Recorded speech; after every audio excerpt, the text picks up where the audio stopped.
The air inside the studio is electric, thick with anticipation. Every camera is locked in, every lens pointed at the two men who, for years, have defined the edges of America's political battlefield. The lights blaze down on the stage, painting sharp contrasts, one man standing still, his composure almost unnerving, and the other shifting restlessly, waiting for his next chance to strike. Barack Obama doesn't flinch. Doesn't raise his voice. He doesn't need to. He leans just slightly forward, eyes steady, and lets the silence stretch long enough for every viewer, every single one, to feel that something seismic is about to happen. And then it lands. One line. Crisp, surgical, a single sentence that slices through the noise, leaving the room suspended in stunned quiet. Across from him, Donald Trump freezes, caught off guard. The grin falters, the usual bravado collapses under the weight of words that don't need volume to carry force. The audience,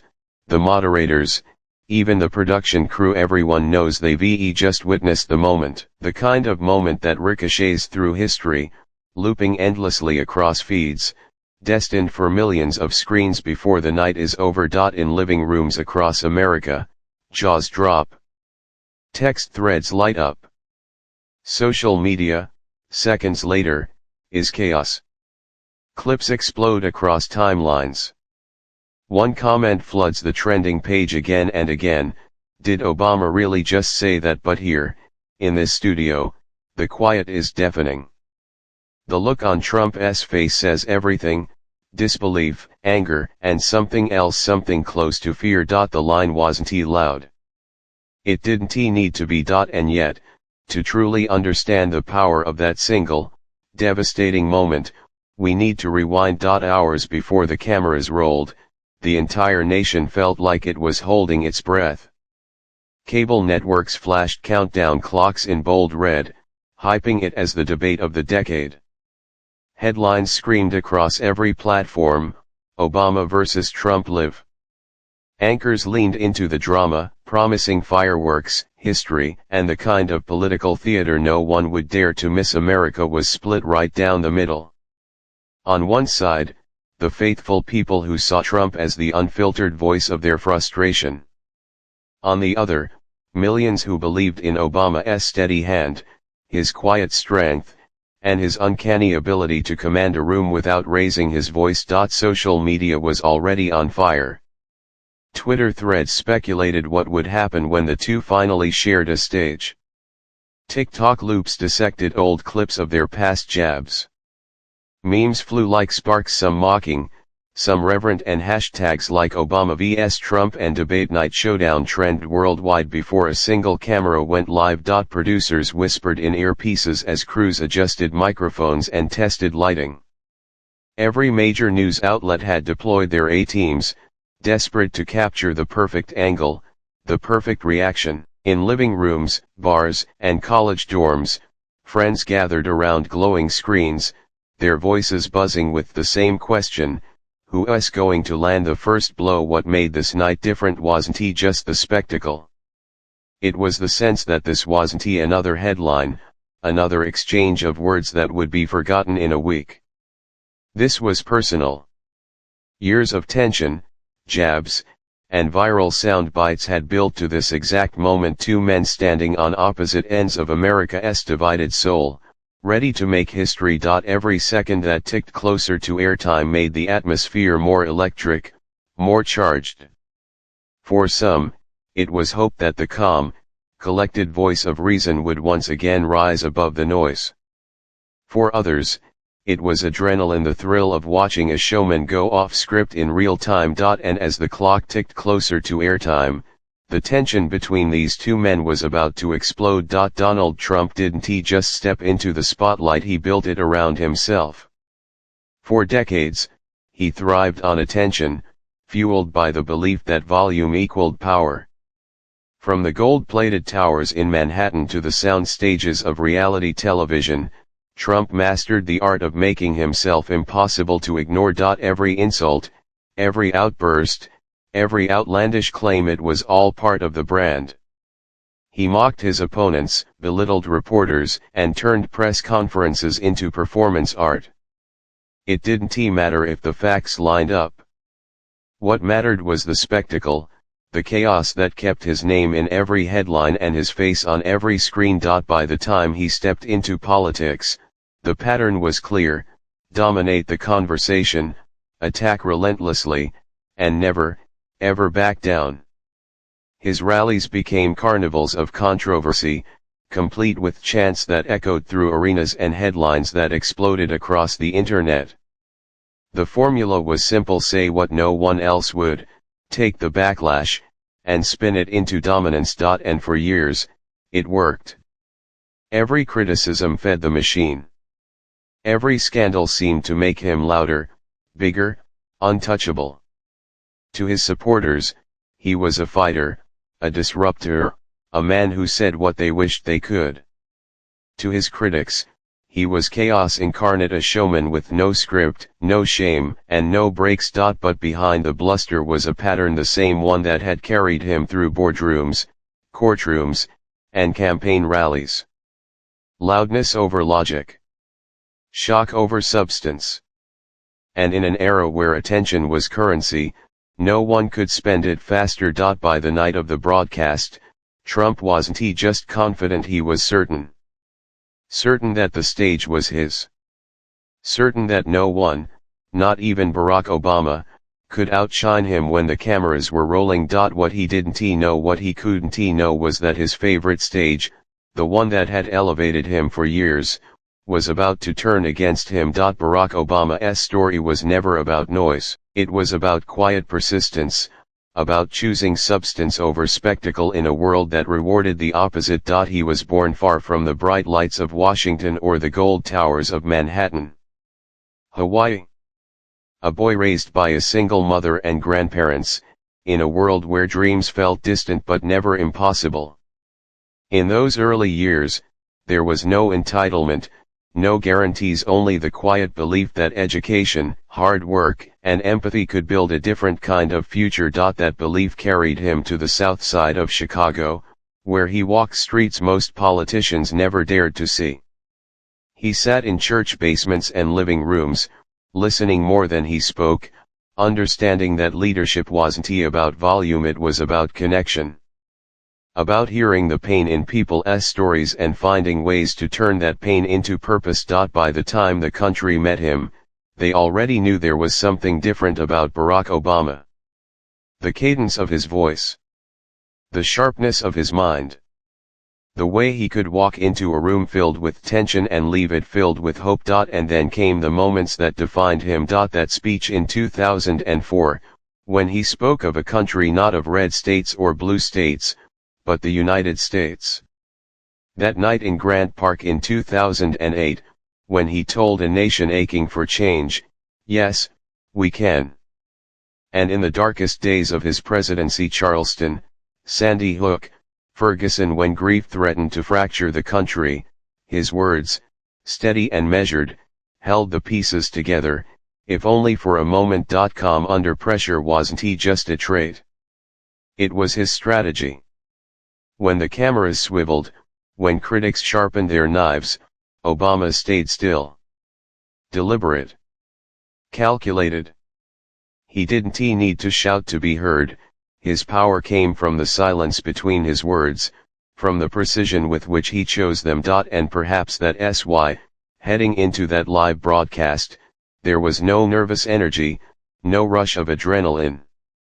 Just that familiar steadiness, the quiet confidence of a man who had weathered storms far greater than a sparring match on national television. He knew Trump would be loud, unpredictable, even cruel.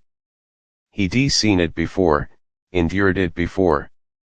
But Obama understood something deeper, something his opponent had never learned, that in a world addicted to noise, calm could be devastating. And it was that composure that would make what happened next legendary. The debate began exactly as everyone expected, with chaos. Donald Trump came out swinging, his words sharp and relentless. He interrupted, smirked, rolled his eyes, throwing barbs that weren't meant to persuade but to dominate. Every line was a performance, every jab crafted to pull the audience into his storm. Disaster, he scoffed. The worst administration in history. Nobody's ever done more damage than this guy. The crowd murmured, some laughing, others shifting uncomfortably in their seats. Cameras zoomed in on his exaggerated gestures, the smug tilt of his chin, the grin that said he believed as always that the stage was his. And through it all, Barack Obama stood perfectly still. Calm. Unmoved. He didn't bite. Didn't flinch. His eyes tracked Trump with that same steady focus that had carried him through the toughest rooms in America. Every insult hurled in his direction only seemed to sharpen that quiet edge, that quiet confidence, as if he knew something no one else did. Minutes ticked by. Trump got louder. His tone sharper. The volume rising with every exchange. But while the noise escalated, so did the tension, a silent undercurrent running through the studio as the audience realized what they were watching. Obama wasn't ignoring the chaos. He was studying it. Waiting. Timing every breath, every glance, letting the pressure build like a slow drum beat in the background of a scene everyone knew was about to erupt. Even the moderators sensed it, their questions shorter, their voices tighter, aware that something was building, something inevitable. And then the crowd started to feel it too, that subtle shift in the air. It was no longer a stage dominated by noise, it was a stage primed for silence. For precision. And then, the moment everyone would remember. It happened in an instant, but it felt like slow motion. The room, moments earlier thick with noise, fell silent, a sudden, sharp quiet that carried more weight than the chaos that had filled it. The cameras zoomed in, their lenses trained on Obama, the lights catching that calm, unshakable expression. He didn't raise his voice. He didn't even look angry. He simply leaned forward, the slightest motion, as though gravity itself had shifted toward him. Donald, he said, his tone almost conversational, you keep talking about winning, but real leaders don't build themselves up by tearing everyone else down. They build something worth following. The line landed like a lightning strike. Clean. Surgical. Impossible to ignore. For a split second, there was nothing, no applause, no boos, just stunned silence. And then, like a wave, the sound hit, gasps, scattered claps, a low rumble of disbelief rolling through the room. Trump blinked, once, twice, his practiced grin faltering. He opened his mouth as if to fire back, but nothing came. No comeback. No counterpunch. Just a tight jaw and a stare that couldn't quite mask the shock. In the control rooms, producers scrambled to replay the moment. On social media, clips exploded. Twitter lit up with a storm of hashtags, Obama shuts it down, mic drop moment, leadership wins. TikTok edits hit 1 million views before the segment even ended, captions screaming the same phrase over and over, did you hear what he just said? Back in the studio, the shift was unmistakable. The crowd, once divided, now tilted toward awe, the kind of awe that only comes when confidence meets truth. It wasn't just a line, it was a dismantling, a quiet reminder of what composure looks like when chaos tries to drown it out. Obama didn't gloat. He didn't smile. He let the words hang there, suspended in the charged air, and leaned back, folding his hands as if to say, your move. Trump tried to recover, but the timing was gone. Every jab he threw after that landed flat, the energy in the room already rewritten by a single, devastating sentence. Across the country, living rooms erupted. Group chats lit up.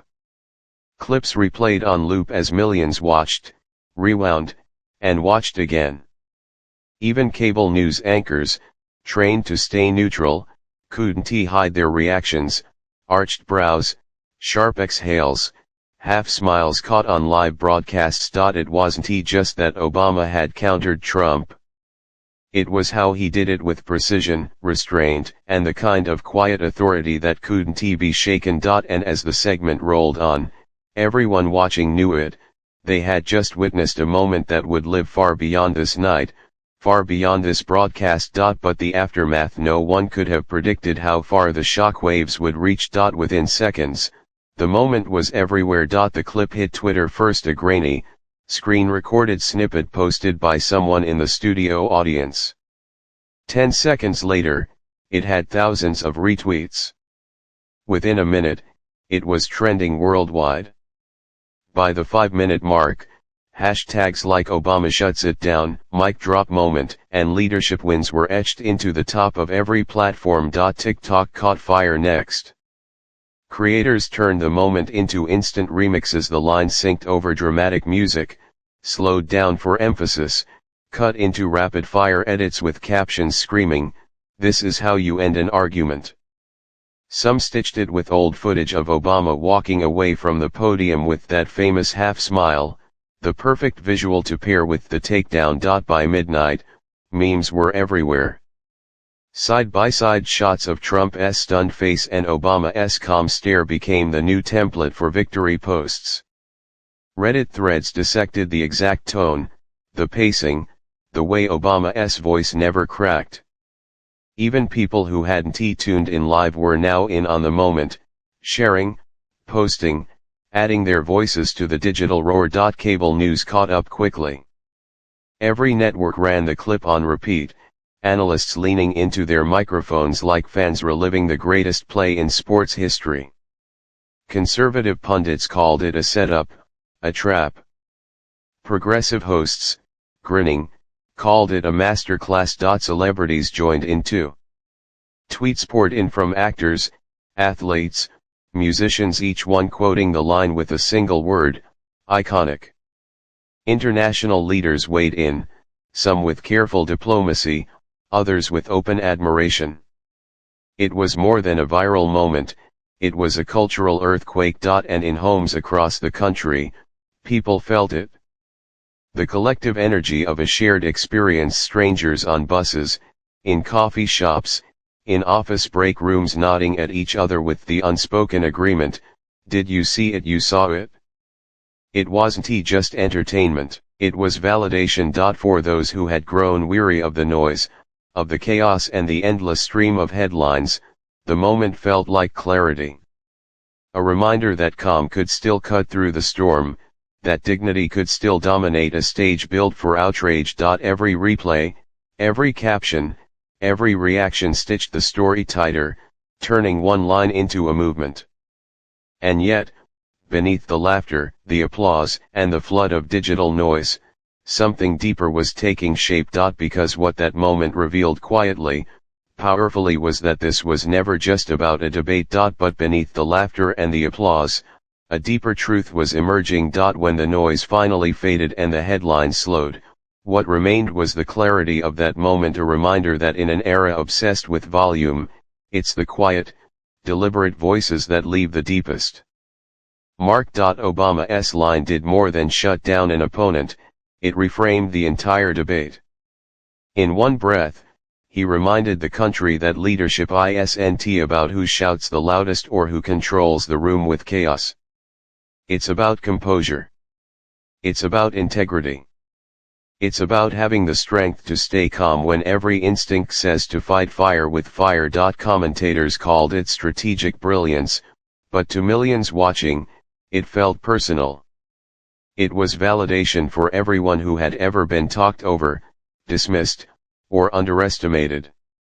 It said, dignity doesn't just survive in the face of noise, it dismantles it. Social media slowed from viral frenzy to reflection. Think pieces emerged overnight, not just praising the delivery, but dissecting the weight of the words themselves. Teachers played the clip in classrooms. Parents showed it to their kids. It became more than a political exchange, it became a lesson that calm confidence isn't weakness, it's power. Even those who didn't support him couldn't deny it, the line landed because it was undeniable truth.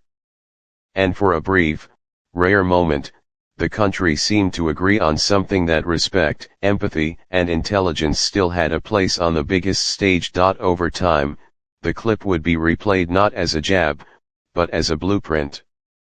How to lead without shouting. How to command without chaos. How to remind people that sometimes the strongest voice is the one that refuses to compete with the noise. And that's why, years from now, this moment will still matter. One line. That's all it took. One line to turn a night of noise into a moment of clarity, the kind of moment that will live on long after the lights dimmed and the cameras stopped rolling.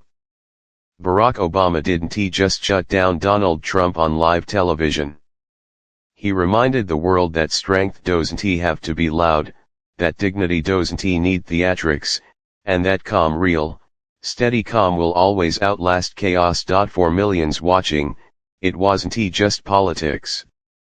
It was a lesson, a reminder that in our own lives, in our own conversations, there's power in choosing restraint over rage, truth over noise, and integrity over impulse. If that moment moved you, if you believe that leadership should look and sound like this, calm, thoughtful, unshakable, then don't let it stop here. Share this story. Be the reason someone else remembers that composure isn't weakness. It's the ultimate strength. Subscribe for more stories that matter, stories that don't just tell you what happened, but show you why it mattered, and why it still does. Hit that like button, drop your thoughts in the comments, and send this to someone who needs to see what leadership really looks like. Because moments like this, they don't just belong to history. They belong to all of us.